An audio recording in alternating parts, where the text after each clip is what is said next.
Hello viewers, আসসালামু আলাইকুম। Welcome back to my channel Muktaz kitchen.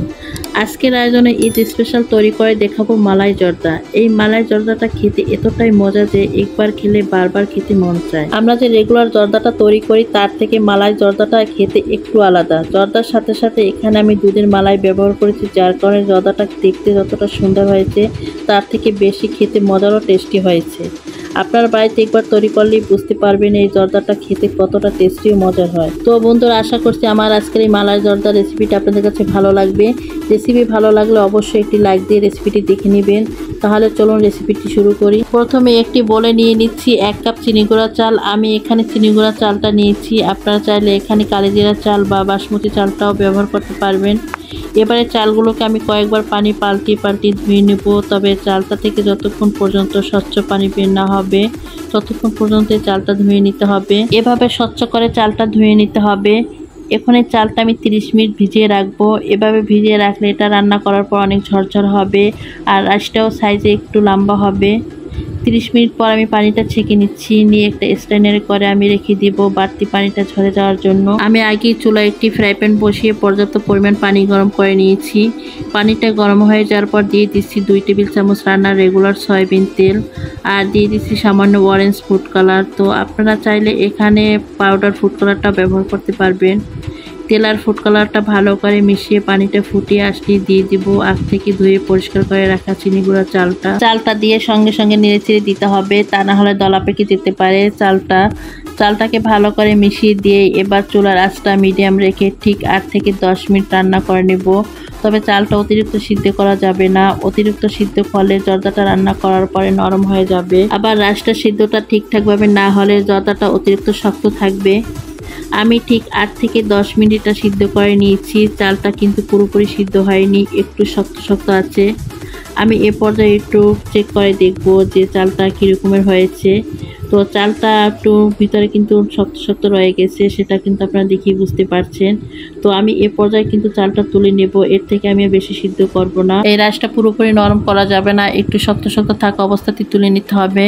কারণ এই রাইসটা দিয়ে যখন আমরা চিনি শিরায় জর্দাটা তৈরি করে নিব তখন তাহলে এটা আরো বেশি নরম হয়ে যাবে। আমি এই রাইসটা চুলা থেকে তুলে নিয়ে এভাবে একটা স্ট্যান্ডার করে ছেঁকে নিয়েছি। এবার আবারও চুলায় একটি ফ্রাই প্যান বসিয়ে দিয়ে আমি দিয়ে দিচ্ছি 1/4 কাপ ঘি। এটা সামান্য গরম করে দিয়ে দিচ্ছি আমি একটা তেজপাতা। এরপর দিয়ে দিচ্ছি ছোট 4 টুকরা দারচিনি। এখন দিয়ে দিচ্ছি এলাচ। এবার দিয়ে দিচ্ছি 4-5টা লবঙ্গ। এবার গরম মশলাগুলো একটু ভেজে নেব। তারপর দিয়ে দেব আমি 1/2 কাপ চিনি। তো যে পরিমাণ আমি এখানে চালটা নিয়েছি তার অর্ধেক পরিমাণ এখানে আমি চিনি দিয়েছি, এতে জর্দার মিষ্টিটা ঠিকঠাক মতো হবে। এবার দিয়ে দিচ্ছি আমি ফ্রেশ 1 কাপ কমলার রস বের করার পরে কমলার যে আবরণটা ছিল সেটা আমি এখানে দিয়ে দিচ্ছি। এবার মাঝারি আছে এটা জাল করে নিব আর অপেক্ষা করব চিনিটা কমলা রসের সাথে ঠিকঠাক মিশে গিয়ে ফুটে ওঠা পর্যন্ত। যখন চিনি শিরাটা ফুটে উঠবে তখন দিয়ে দেব আগ থেকে সিদ্ধ করে রাখা চালগুলো দিয়ে এবার আমি আলতো হাতে সবকিছুর সাথে খুব ভালো করে মিশিয়ে দেব। কমলার ফ্লেভারের চিনি শিরাটার সাথে আমি রাইসটা খুব ভালো করে নেড়েচেড়ে মিশিয়ে দিচ্ছি। এবার এই পর্যায়ে চুলার আঁচটা একদমই লোতে রেখে রাইসটা আমি দমে রেখে দেব ঢাকনা দিয়ে 8 থেকে 10 মিনিটের জন্য। ঠিক 8 মিনিট পরে আমি ঢাকনাটা তুলে নিয়েছি। তুলে নিয়ে আমি আবারও রাইসটা ভালো করে নাড়াচাড়া করে দিচ্ছি। রাইসটা আমি ভালো করে নাড়াচাড়া করে দিয়ে এখানে দিয়ে দিচ্ছি কাঠবাদাম আর কাজু বাদাম, আর দিয়ে দিচ্ছি সামান্য কিছু কিশমিশ, দিয়ে দিচ্ছি সামান্য লবণ। তবে লবণটা সামান্য দিতে হবে, পরিমাণে যেন বেশি না হয়।